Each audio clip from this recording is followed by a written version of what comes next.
de la voirie urbaine et de l'assainissement de la ville de Kinshasa. Le président de la République a commencé par rappeler que lors de la 29e réunion du Conseil de ministres,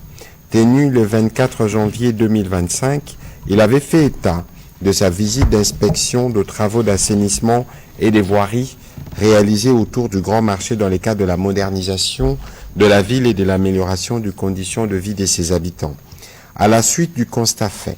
il avait indiqué que tous les travaux de construction, des réhabilitations de la voirie devraient se faire dans un esprit de durabilité en veillant à ce que nos villes, particulièrement celle de Kinshasa, la capitale du pays, soient prêtes à affronter les défis urbains du futur. À l'occasion, le ministre d'État, ministre des Infrastructures et Travaux publics, le ministre des Finances ainsi que le gouverneur de la ville de Kinshasa ont été engagés à s'appliquer activement dans la finalisation dans les délais et le suivi permanent de tous les travaux dans une collaboration étroite afin de garantir le bon déroulement des projets d'infrastructure tout en assurant une gestion rigoureuse des ressources y allouées. En dépit des efforts déployés,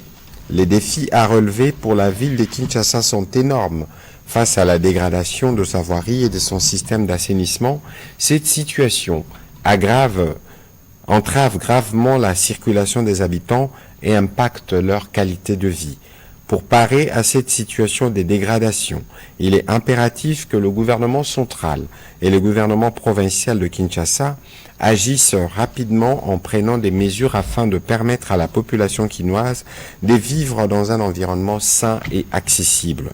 Ainsi, le président de la République a invité Madame la Première ministre à mettre en place une commission ad hoc qui devrait être composée des membres de son cabinet, des différents ministres concernés ainsi que du gouverneur de la ville de Kinshasa afin d'évaluer de manière exhaustive l'état de la voirie et de l'assainissement.